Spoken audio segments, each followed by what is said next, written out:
नवगठित सरकारका उपप्रधान तथा गृहमन्त्री रमेश लेखकले काम सुरु गरेका छन्। उनले नेपाल प्रहरी प्रधान कार्यालयको निरीक्षण गर्दै प्रहरीलाई निर्देशन समेत दिएका छन्। गृहमन्त्री बनेका लेखकले अब विभिन्न काण्डका फाइल खोल्ने समेत आकलन गरिएको छ। टिकापुर जग्गा प्रकरण, शरणार्थी प्रकरण, बाल मन्दिर जग्गा प्रकरणको फाइल खोल्ने ठाउँमा लेखक पुगेका छन्।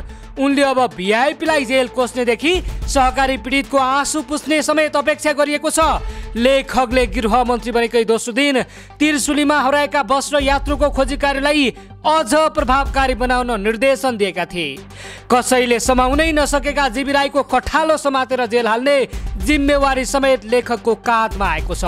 अब लेखकले यी मध्ये के कति काम गर्न सक्छन् त्यो हेर्न बाँकी छ। गृहमन्त्री रमेश लेखकले बुधबार नेपाल प्रहरी प्रधान कार्यालयको निरीक्षण भ्रमण गरी उपस्थित प्रहरी कर्मचारीहरूलाई निर्देशन समेत दिएका छन्।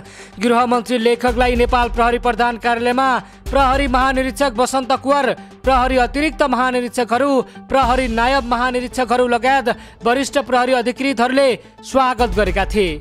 त्यसै क्रममा उनले नेपाल प्रहरी प्रधान कार्यालय परिसर स्थित अमर प्रहरी स्मारकमा पुष्पगुच्छा अर्पण गरेका थिए। निरीक्षण भ्रमणका क्रममा गृहमन्त्री लेखकले नेपाल प्रहरी प्रधान कार्यालयमा रहेका सङ्ग्रहालय, पेलिग्राफ शाखा, डाटा सेन्टर र डिजिटल फोरेन्सिक ल्याबको निरीक्षण गर्नुका साथै त्यस सम्बन्धी गतिविधिबारे सम्पूर्ण जानकारी समेत लिएका थिए। निरीक्षण पश्चात आयोजित कार्यक्रममा गृहमन्त्री लेखकले कार्यक्रममा उपस्थित तथा भर्चुअल रूपमा उपस्थित प्रहरी अधिकृत तथा जवानहरूलाई निर्देशन सम्बोधन समेत गरेका थिए।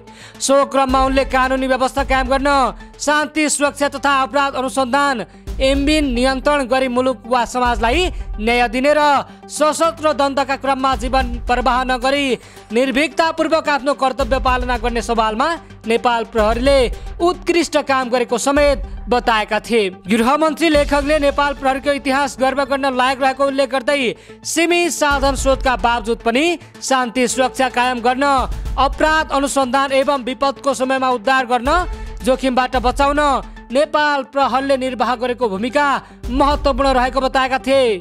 उनले लोकतन्त्रको आधारभूत मान्यता विधिको शासनलाई लागू गर्नु नेपाल प्रहरीको पहिलो काम रहेको उल्लेख गर्दै गृहमन्त्रीले भनेका थिए, तपाईहरूले गर्नुभएको काम जनताले अनुभूति गर्ने विषयसँग जोडिन्छ, त्यसतर्फ यथेष्ट ध्यान रहनेछ भन्ने आग्रह गर्न चाहन्छु। नेपाल प्रहरीले एउटा राम्रो इतिहास निर्माण गरेको छ, गर्व गर्न लायक इतिहास छ। निष्पक्षता, पारदर्शिता र व्यावसायिकतामा कुनै हालतको कमी हुनु भएन र यससँग सम्झौता हुन सक्दैन। प्रहरी कर्मचारीहरूले उच्च मनोबलका साथ काम गर्नुपर्ने बताउँदै उनले यसका लागि जति प्रेरणादायी काम गर्नुपर्छ मन्त्रालय सधैँ प्रतिबद्ध रहेको समेत उल्लेख गरेका थिए। गृहमन्त्री लेखकले मानिसलाई कुनै पनि विपद वा समस्या परेका बेला सबैभन्दा पहिला प्रहरीकोमा पुग्ने चर्चा गर्दै पीडामा भएका व्यक्तिहरूको समस्या सम्बोधनका लागि प्रहरी थप सक्रिय हुने निर्देशन समेत दिएका थिए। प्रहरी सङ्गठनलाई थप व्यवस्थित, क्रियाशील र सुदृढ बनाउनका लागि प्रहरीसँग सम्बन्धित ऐनको समसामयिक संशोधन र परिमार्जनलाई मन्त्रालयले प्राथमिकतामा राखेर काम गर्ने बताएका छन्। त्यही अवसरमा गृह सचिव यज्ञनारायण अर्यालले प्रहरीले सीमित स्रोत र साधनका बावजुद अपराध नियन्त्रण अनुसन्धान तथा विभिन्न प्राकृतिक प्रकोपका घटनाहरूमा अग्रपन्थीमा रही निर्वाह गरेको भूमिकाको प्रशंसा गर्दै प्रहरीले कर्तव्य पालनाको सिलसिलामा भोग्नु परेका समस्याहरूको समाधानका लागि सरकारवाला मन्त्रालयहरूसँग समन्वय गरिरहेको र प्रहरी ऐनमा समेत समय सापेक्ष परिमार्जन गर्न मन्त्रालय कटिबद्ध रहेको बताएका थिए। नेपाल प्रहरीको विकल्प भनेको सुधारिएको नेपाल प्रहरी नै रहेको बताउँदै गृह सचिव अर्यालले भनेका थिए, प्रहरी भनेको राज्य हो, राज्यले भेदभाव गर्न पाइँदैन। सस्तो, छिटो र भरपर्दो फाइबरनेट र आइपिटिभी भनेकै माननीय गृहमन्त्री रमेश लेखकले नेपाल प्रहरी प्रधान कार्यालयको साउन 2 गते निरीक्षण भ्रमण गर्नुभएको छ।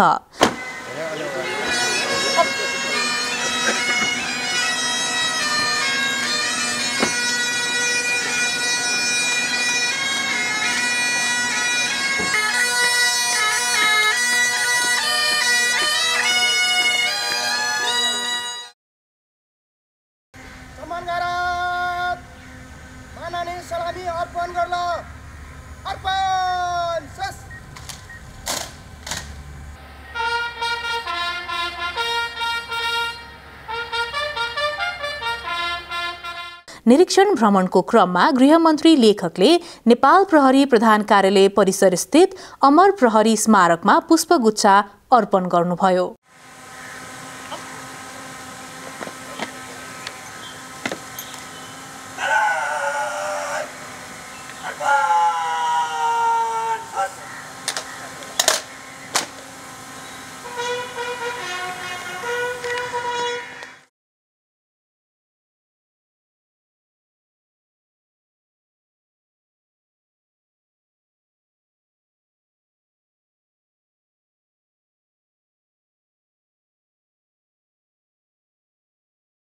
उक्त अवसरमा गृहमन्त्री लेखकले नेपाल प्रहरी प्रधान कार्यालय तथा कार्यालय स्थित प्रहरी संग्रहालय, पोलिग्राफ सेक्सन, डाटा सेन्टर र डिजिटल फोरेन्सिक ल्याबको निरीक्षण गर्नुका साथै त्यहाँबाट सम्पन्न हुने कामकारवाही बारे जानकारी लिनुभएको थियो। निरीक्षण पश्चात आयोजित कार्यक्रममा उपस्थित प्रहरी अधिकृत तथा जवानहरूलाई निर्देशन सम्बोधन गर्नुहुँदै गृहमन्त्री लेखकले नेपाल प्रहरी सिङ्गो इतिहास बोकेको गर्व गर्न लायक संस्था भएकोले प्रहरी संस्थाको दुरुपयोग नगरी कसैको दबाव र प्रभावमा नपरी नेपालको संविधान, ऐन कानून बमोजिम प्रभावकारी काम गर्न सम्पूर्ण प्रहरी कर्मचारीहरूलाई निर्देशन दिनुभयो।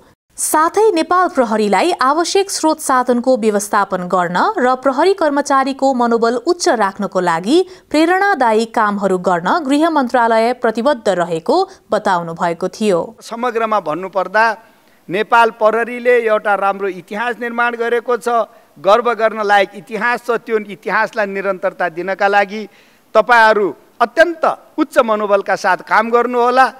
यो नेपाल प्रहरीको सङ्गठनलाई अत्यधिक राम्रो बनाउनका लागि नेपाल सरकारका तर्फबाट, गृह मन्त्रालयका तर्फबाट गर्नुपर्ने काममा हामी लाग्नेछौँ। उक्त अवसरमा गृह सचिव एकनारायण अर्यालले सीमित स्रोत साधनको बावजुद अहोरात्र खटी अपराध अनुसन्धान र नियन्त्रण गर्न तथा कानुनी राज्य स्थापना गर्ने कार्यमा नेपाल प्रहरी उत्कृष्ट रहेको बताउनुभयो। अहिले ठाउँ ठाउँमा डिजास्टर विपद भएको छ, आपराधिक घटनाहरू भएका छन् र समाजमा घट्ने कुनै पनि घटनाको रेस्पोन्स गर्ने पहिलो सरकारी प्रतिनिधि भनेको नेपाल प्रहरी नै हो। त्यसमा शङ्का गर्ने ठाउँ छैन। सो अवसरमा धन्यवाद ज्ञापन गर्नुहुँदै प्रहरी महानिरीक्षक बसन्त बहादुर कुँवरले माननीय गृहमन्त्रीज्यूबाट भएको समय सापेक्ष र व्यावसायिक निर्देशन कार्यान्वयनका लागि संगठन पूर्ण प्रतिबद्ध रहेको बताउनुभयो।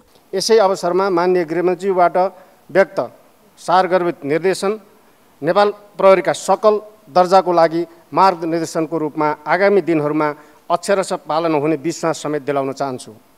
यसै क्रममा श्रीमान गृह सचिवज्यूबाट भएको अत्यन्त समय सान्दर्भिक र महत्त्वपूर्ण निर्देशनको लागि समेत हार्दिक आभार प्रकट गर्न चाहन्छु र यही मार्गदर्शनको आधारमा सम्पूर्ण प्रहरी कर्मचारीहरूले आफ्नो कार्य सम्पादन गर्ने विश्वास समेत दिलाउन चाहन्छु। निरीक्षण भ्रमणको क्रममा गृहमन्त्री लेखक समक्ष प्रहरी नायब महानिरीक्षक दान बहादुर कार्कीले नेपाल प्रहरीको परिचय, संगठनको संरचना, प्रहरी समायोजन लगायतका विषयमा नेपाल प्रहरीको सांगठनिक प्रस्तुतीकरण गर्नुभएको थियो।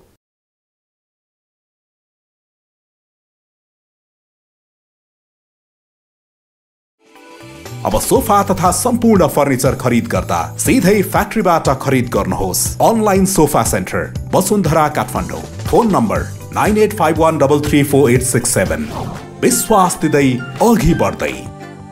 Admission open. Zoom beauty academy नेपालकै नम्बर 1। 22 वर्षको अनुभवको साथमा 100% जब ग्यारेन्टी।